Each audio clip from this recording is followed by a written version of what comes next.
اللہ کی رضا بس بندوں سے پیار میں ہے۔ خوش آمدید، ایک بار پھر آپ کی خدمت میں حاضر ہیں ٹی وی 1 سے براہ راست عشق رمضان ٹرانسمیشن کے ساتھ۔ اب چلتے ہیں اس سیگمنٹ کی جانب جس میں علماء کرام کے ساتھ ہماری ایک خوبصورت نشست ہوتی ہے، سوال و جواب ہوتا ہے، ایک خاص موضوع ہوتا ہے۔ وہ چاہتے ہیں کہ آپ بھی اگر کوئی سوال کرنا چاہیں تو کر سکتے ہیں، اور سیگمنٹ کا نام ہے عالم ٹائم۔ یا رسول اللہ کر دے ہم غلاموں پہ کرم، آپ شاید ہے خفا ہو جائے راضی۔ عالم ٹائم میں آج ہمارا موضوع ہے 15 رمضان المبارک کی نسبت سے آج حضرت امام حسن رضی اللہ تعالیٰ عنہ کا ہم تذکرہ کریں گے۔ 3 معزز علماء کرام ہمارے ساتھ ہیں۔ سب سے پہلے تعارف کی طرف چلتے ہیں۔ میرے دائیں ہاتھ پر موجود ہے آپ کے ہمارے ہم سب کے محترم و مکرم شفیق حضرت علامہ سید مظفر حسین شاہ قادری صاحب، السلام علیکم۔ جی وعلیکم السلام ورحمۃ اور ان کے ساتھ موجود ہے، بہت خوبصورت انداز میں گفتگو کرتے ہیں، ہماری دعوت پہ تشریف لاتے ہیں حضرت علامہ مفتی ذوالفقار گیلانی صاحب، آپ کو بھی السلام علیکم۔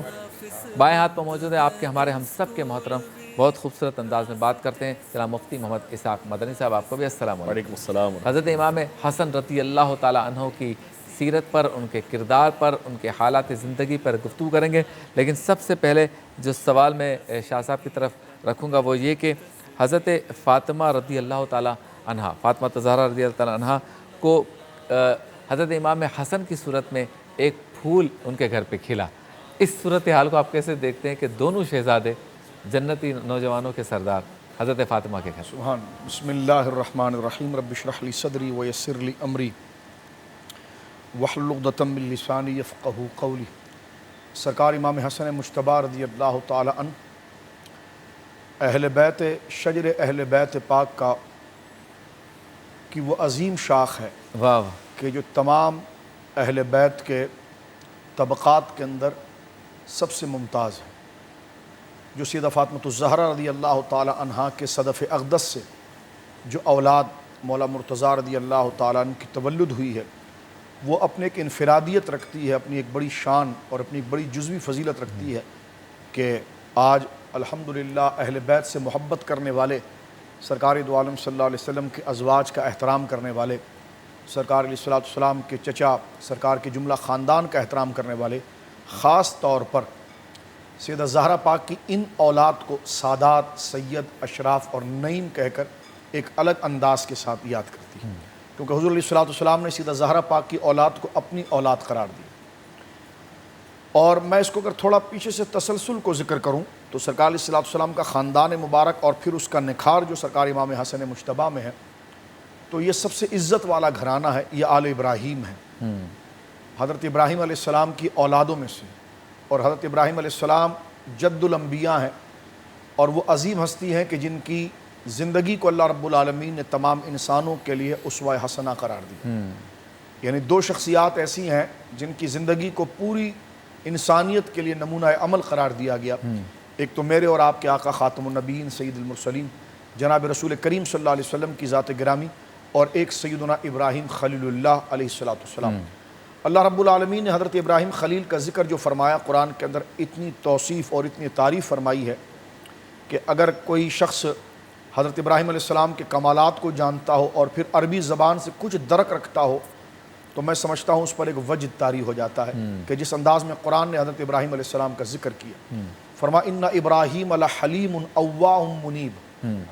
یہ 3 صفتیں اللہ رب العالمین نے حضرت سرکار سیدنا ابراہیم علیہ نبی علیہ الصلوۃ والسلام کے ذکر فرمائی، جو انسانیت اور اخلاق کا سب سے اونچا مدار ہے کہ جس تک رسائی کسی اور کو حاصل کرنا یہ بہت مشکل ہے۔ صحیح۔ فرما ان ابراہیم لحلیم اواہ منیب، یہ 3 صفتیں ہیں۔ فرما میرا ابراہیم جو ہے وہ حلیم ہے، اواہ ہے اور منیب ہے۔ حلیم کہتے ہیں بردبار کو، صحیح، ایسی سنجیدگی جو اپنے دشمن کے اوپر فوراً ہاتھ نہ ڈالے، ایسا بردبار جو اپنے دشمن سے درگزری کرے، اچھا، درگزر سے کام واہ لے، واہ، اور اس کے چھچورے پن کے ہونے کی وجہ سے مڑ کر اس کو جواب نہ دے، بلکہ مکمل کوشش کرے کہ یہ میرے سے براہ راست نہ ہو، اور میں اگر اس کو معاف کر سکتا ہوں، چھوڑ سکتا ہوں تو میں چھوڑ دوں۔ بتائیے کتنی جرت کا کام، کیا بات، جو آپ کے گربان کو پھاڑ رہا ہو، جو آپ کی عزت کو تار تار کر رہا ہو، جو آپ کے خلاف باتیں کر رہا ہو، اور پھر آپ بتائیے کہ جناب وہ آپ اس پر بھی جواب دینے کے لیے آگے نہ بڑھیں اور خاموشی اور تحمل کو اختیار کریں۔ حضرت ابراہیم کی پوری زندگی اس کی تصویر ہے۔ واہ واہ، تو فرما ان ابراہیم لحلیم اواہ، غمخوار ہیں،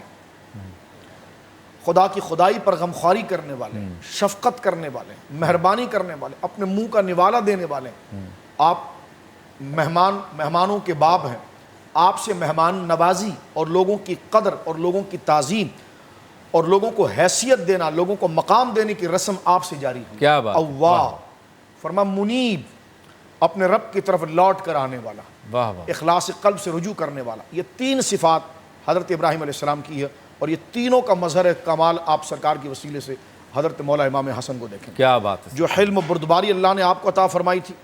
جو امت کی غمخواری اللہ نے آپ کو عطا فرمائی تھی، اور جو اللہ رب العالمین کی جانب میں مراجعت کی اور انابت کی جو صفت اللہ نے آپ کو عطا فرمائی تھی، یہ حضرت زہرا پاک کی اولاد کے اندر ایک سب سے منفرد ہے۔ آپ سیدہ زہرا پاک کے بڑے بیٹے بھی ہیں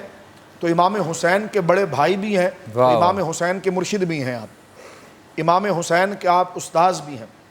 حضرت مولا مرتضیٰ رضی اللہ تعالیٰ عنہ سے کسی نے پوچھا تھا کہ آپ اپنی شہزادگان کے بارے میں کیا کہتے ہیں، کہ یہ آپ کو کیسے لگتے ہیں اور کیسے دکھتے ہیں؟ تو سرکار شیر خدا علی المرتضیٰ رضی اللہ تعالیٰ نے فرمایا کہ میرا بیٹا حسن جو ہے نا، الحسن اشبہ برسول اللہ صلی اللہ علیہ وسلم ما بین الصدر الی الرأس، میرا بیٹا حسن جو ہے نا وہ اپنے سینے سے لے کر اپنے سر تک بالکل اپنے نانا کی طرح ہے، واہ واہ، جناب رسول مکرم کی طرح ہے۔ کیا اشبہ، بات، سبحان اللہ، سبحان اللہ، شبیہ نہیں فرما، اشبہ، واہ، سب سے زیادہ مشابہ ہے میرا بیٹا حسن اپنے سینے سے لے کر اپنے سر تک رسول کریم صلی اللہ علیہ وسلم کے ساتھ۔ صلی اللہ، والحسین ما کان اسفل من ذلک او کما قال، اور میرا حسین جو ہے وہ سینے سے لے کر قدم تک جو ہے وہ رسول کریم صلی اللہ علیہ وسلم کی طرح کیا ہے۔ بات، یعنی ایک میرا بیٹا سینے سے لے کر سر تک ہے اور ایک بیٹا سینے سے لے کر قدم تک ہے۔ واہ، اب ان دونوں کی تقسیم کو آپ ذرا دیکھیے۔ سرکار علیہ الصلوۃ والسلام جب اس دار فانی سے رحلت فرما رہے ہیں اور رفیق اعلیٰ کا سفر کر رہے ہیں، تو سرکار علیہ الصلوۃ والسلام نے سیدہ زہرا پاک خیر النساء العالمین سیدہ بطول زہرا صلوات اللہ علی ابیہا وعلی بالہا وعلیہا کو سرکار نے ارشاد فرمایا کہ فاطمہ رضی اللہ عنہا، خدا نے میرا حلم اور میری بردباری، وہ حلم جو ابراہیم کا تھا جو حضور کو ملا، اور حضور کی وجہ سے پھر اس حلم کو 4 چاند لگ گئے، تو فرما میرا حلم اور میری برداشت اور میری درگزری کی عادت اور میرا سب سے بڑا خو اور اخلاق، اللہ رب العالمین نے میری اس بردباری کی صفت جو ہے، وہ حلم کی صفت جو ہے تیرے بیٹے حسن کو دی، اور فرما میری شجاعت اور میری استقامت جو ہے وہ اللہ رب العالمین جل وعلا نے تیرے بیٹے حسین کو دی ہے۔ اب آپ دیکھیں، حضور نے فرمایا کہ حلم جو ہے وہ امام حسن کو ملا، شجاعت جو ہے وہ امام حسین کو ملی۔ شجاعت چہرے کی صفت نہیں ہے، شجاعت کا استعارہ سینہ نہیں بنتا، شجاعت کا استعارہ قدم بنتے ہیں، ٹھیک ہے نا، اور حلم کا استعارہ قدم نہیں بنتے، واہ واہ واہ واہ، حلم کا استعارہ سینہ بنتا ہے۔ تو جب تقسیم جو صفت کی گئی ہے تو بدن میں بھی دیکھیں کلیتاً وہ مشابہت وہاں پر کمال کے ساتھ نظر آتی ہے۔ اور اگر آپ امام علی مقام سرکار امام حسن کو دیکھیں اور جناب سیدنا امیر معاویہ رضی اللہ عنہ کے ساتھ جب ان کے صلح کے مراحل کو اگر آپ دیکھیں، اس کے بعد مروان کے ساتھ اگر آپ مکالمہ کو دیکھیں، میں کہتا ہوں ایسا غم اگر پہاڑ پر آ جائے نا تو پہاڑ اس طرح برف کی طرح پگھل جائے، لیکن حضرت امام حسن مجتبیٰ رضی اللہ تعالیٰ عنہ کے اندر اللہ نے وہ تحمل، وہ برداشت کیا، کیونکہ اواہ والی صفت بھی مولا حضرت سیدنا ابراہیم کے آپ کے اندر تھی، وہ غمخواری تھی کہ آپ نے بھرے مجمع کے اندر اب آپ دیکھیں کہ ادھر سے لشکر کھڑا ہے، ادھر سے لشکر کھڑا ہے، اور آپ کا لشکر جو ہے ان کے لشکر کے مقابلے میں 2 گنا بڑا ہے، اب 2 مسلمان فوجیں سامنے آ کر کھڑی ہو گئی۔ تو اواہ کی صفت کو آپ دیکھیے، آپ خود اترتے ہیں اور جا کر جناب معاویہ بن ابی سفیان رضی اللہ عنہ سے کہتے ہیں کہ میں صلح کرتا ہوں، یعنی پورا اقدامی۔ اور وہاں پر اگر آپ کتابوں کا مطالعہ کریں تو حضرت معاویہ بن ابی سفیان، کیونکہ میں معاویہ بن ابی سفیان اس لیے کہہ رہا ہوں اس لیے کہ امیر اب آپ ہیں، ہاں، واہ واہ واہ واہ، امیر جو ہے وہ اب آپ ہیں، اب تک یہ امارت جو ہے کہ وہ دی نہیں گئی ہے۔ تو حضرت کاتب وحی سیدنا معاویہ بن ابی سفیان کہتے ہیں کہ ہمارے کو ایک گھبراہٹ لگی کہ یہ لشکر جب سامنے آئے گا تو اس کو فیس کون کرے گا۔ تو اب آپ دیکھیں کہ گھٹنوں کے بل نہیں، سروں پر ہو کر آپ نے غمخواری کرتے ہوئے صلح کی طرف آئے، اور سرکار علیہ الصلوۃ والسلام کی وہ حدیث پاک صادق آ گئی کہ جب امام حسن کی عمر 2 سال کے قریب تھی، سرکار نے اپنے گود میں بٹھایا تھا سرکار امام حسن کو، اور حدیث کے الفاظ بھی امام بخاری بڑے عجیب لائے ہیں کہ سرکار پر ایک کیفیت تھی اور غیبی خبر کی طرف حضور اشارت دے رہے ہیں، ینظرون الی الناس مرتن و الیہ مرتن، الی الناس مرتن و الیہ مرتن، کچھ دیر سرکار صحابہ کو دیکھتے ہیں اور امام حسن کے چہرے کو دیکھتے ہیں، صحابہ کو دیکھتے ہیں، امام حسن کے چہرے کو دیکھتے ہیں، اور کیفیت یوں بن جاتی ہے کہ جب صحابہ بالکل کنسنٹریٹ ہو جاتے ہیں، متوجہ ہو جاتے ہیں سرکار کی طرف، تو سرکار فرماتا ہے ابنی ھذا، یہ میرا بیٹا ہے، واہ واہ واہ، یہ میرا وہ بیٹا ہے، لعل اللہ ان یصلح بین الفیتین عظیمتین من المسلمین، خدا تمہیں دکھائے گا میرے حلم و بردباری کے تحت کہ جب میری امت کے 2 گروہ آپس میں ایک دوسرے کو نوچ کھانے کے لیے تیار ہو جائیں گے، اس وقت میرا بیٹا اوا والی صفت، یعنی وہ مہربانی اور غمخواری صفت کے ساتھ اللہ میرے شہزادے کے ذریعے 2 مسلمان گروہ کے اندر صلح کروائے گا۔ یعنی زمانے گزر سکتے ہیں لیکن مولا امام حسن کی شان و عظمت جو جتنا شرح صدر ہوگا وہ اتنے ان کے ترانے گائے گا کہ کیا بات رضا اس چمنستان کرم کی، زہرا ہے کلی جس میں حسین اور حسن۔ کیا بات ہے، سبحان اللہ۔ آپ سے ملاقات ہوتی ہے مختصر سے وقفے کو۔ اللہ کی رضا بس بندوں سے پیار میں ہے، اللہ کی رضا بس بندوں سے پیار میں ہے۔ خوش آمدید، ایک بار پھر آپ کی خدمت میں حاضر ہیں ٹی وی 1 سے براہ راست عشق رمضان ٹرانسمیشن کے ساتھ۔ عالم ٹائم کے سیگمنٹ میں موجود ہیں امام حسن رضی اللہ تعالیٰ عنہ کی شخصیت پر، اس عظیم ہستی پر گفتگو ہو رہی ہے۔ اچھا گیلانی صاحب ذرا بتائیے کہ سرکار دو عالم صلی اللہ علیہ وسلم نے امام حسن کو اپنی گھٹی پلائی، پھر اس کا اثر اور اس کی حکمت دونوں پہ ذرا گفتگو۔ بسم اللہ الرحمن الرحیم، اللہ رب محمد صلی اللہ علیہ وسلم، نحن عباد محمد صلی اللہ علیہ وسلم، لی خمسۃ اطفی بہا حر الوباء الحاطمہ، المصطفیٰ والمرتضیٰ وابناہما والفاطمہ۔ سب سے پہلے حضرت سیدنا سرکار امام حسن رضی اللہ تعالیٰ عنہ و ارضاہ عنہ اور آپ کی ساری آل پاک پر درود اور سلام کے نذرانے، اور پھر اس کے بعد آپ کو اور آپ کی پوری ٹیم کو میں مبارکباد پیش کرتا ہوں کہ آپ نے آج اس مبارک، متبرک، مقدس اور مطہر ہستی کے ذکر کو چھیڑا ہے کہ جن کے ذکر کو کرنا بھی اہل اسلام کے ہاں عبادت شمار کیا جاتا ہے۔ واہ واہ واہ، یعنی کہ امام حسن ہو یا امام حسین ہو یا حضور مولا مرتضیٰ کرم اللہ تعالیٰ وجہ الکریم کی دیگر اولاد جو اماں پاک سے۔ ایک بات یہاں یہ عرض کر دوں کہ ہم اماں پاک کا نام ہمارے یہاں نہیں لیا جاتا، ہمارے خاندان میں اماں پاک کا نام لینے کے لیے مجھے یاد پڑتا ہے کہ میں چھوٹا سا تھا تو میں نے اماں پاک کا نام لیا تو میرے دادا جان نے مجھے چپت رسید کی، اچھا، اور کہا کہ اماں پاک کا نام لینے کے لیے زبان کا پاک ہونا لازمی ہے اور جسم کا پاک ہونا بھی لازمی ہے۔ اگر غسل نہیں کر سکتے تو کم از کم وضو کر کے اماں پاک کا نام لازمی لیا جائے۔ تو بہرحال یہ ایک محبت کا انداز ہے۔ نبی کریم صلی اللہ تعالیٰ علیہ وبارک وسلم کی آل پاک، جیسا کہ حضور قبلہ سیدی نے ارشاد فرمایا کہ نبی کریم صلی اللہ تعالیٰ علیہ وبارک وسلم کی آل پاک کا جو سلسلہ ہے وہ جو سب سے پہلی جو نبی پاک کی اولاد ہے وہ امام حسن رضی اللہ تعالیٰ عنہ و ارضاہ عنہ ہے، جو اماں فاطمۃ الزہرا کے بطن سے۔ نبی پاک صلی اللہ تعالیٰ علیہ وبارک وسلم کو جب یہ خبر ملی 3 ہجری ہے اور نصف رمضان المبارک، اب یہاں پر تاریخ اور حدیث کی کتب خاموش ہیں کہ وہ نصف رمضان المبارک کس اعتبار سے تھا، وہ 29 رمضان کا مہینہ وہ گزرا تھا یا 30 رمضان کا مہینہ گزرا تھا۔ بہرحال ہم اس نسبت سے 15ویں رات کو یا 15ویں صبح کو امام حسن رضی اللہ تعالیٰ عنہ وردہ عنہ کو ایصال ثواب بھی کرتے ہیں، ان کا ذکر بھی کرتے ہیں۔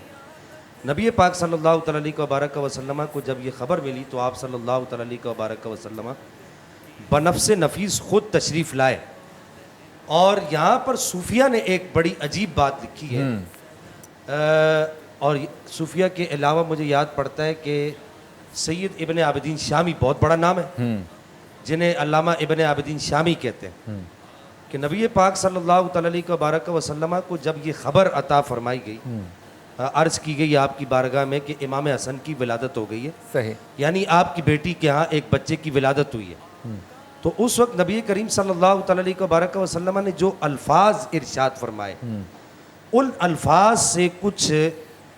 صوفیوں نے کچھ تصوف کے عقدے انہوں نے سلجھائے۔ اچھا، انہوں نے کہا کہ نبی پاک کے ان الفاظ سے یہ پتہ لگتا ہے کہ نبی پاک کی جو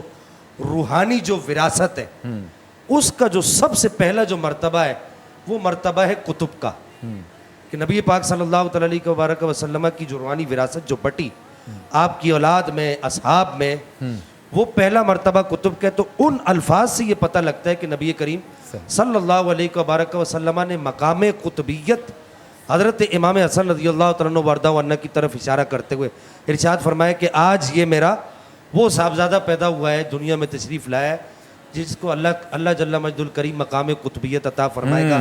اس وجہ سے صوفیہ فرماتے ہیں کہ نبی پاک صلی اللہ علیہ وسلم نے بنفس نفیس حضرت سیدنا امام حسن رضی اللہ تعالیٰ عنہ وارضہ عنہ کو گھٹی دی، یعنی کہ اچھا بعض کتب میں یہ بھی آتا ہے کہ گھٹی کیسے تھی، نبی پاک صلی اللہ علیہ وسلم نے اپنی زبان مبارک چسوائی حضرت سیدنا امام حسن رضی اللہ تعالیٰ عنہ وارضہ عنہ کو۔ یہاں رک کر میں صرف ایک بات عرض کرنا چاہوں گا کہ ہم اہل اسلام جس محبت کے شعبے کو ریپریزنٹ کرتے ہیں، اس شعبے میں ایک بات یہ بھی کی جاتی ہے کہ وہ چیز جو نبی پاک صلی اللہ علیہ وسلم کے مبارک قدموں سے لگ جائے، جس کو جوتی کہتے ہیں، اور اس جوتی مبارک کے ساتھ اگر کوئی مٹی کا ذرہ لگ جائے تو وہ بھی عرش کی آنکھوں کا تارا ہے، جیسا کہ اعلیٰ حضرت عظیم البرکت امام احمد رضا خان صاحب رحمہ اللہ نے ارشاد فرمایا، تمہارے ذرے کے پرتو ستار ہائے فلک، تمہاری نعل کی ناقص مثل ضیائے فلک۔ یہاں میں یہ بات عرض کرنا چاہ رہا ہوں کہ جب آپ علیہ الصلوۃ والسلام کے مبارک نعل شریف کے ساتھ وہ مٹی کا ذرہ لگ جائے، وہ عرش کی آنکھوں کا تارا بن جائے، تو وہ امام حسن جن کو نبی پاک صلی اللہ علیہ وسلم نے بنفس نفیس اپنی زبان مبارک چسوا کر گھٹی عطا فرمائی، ان کا مقام کتنا بلند کیا بات ہے، سبحان اللہ۔ شاہ صاحب، دونوں شہزادوں کے لیے سرکار دو عالم صلی اللہ علیہ وسلم کی محبت کا اظہار، اس پر ذرا گفتگو کریں گے ایک مختصر سے وقفے کے بعد۔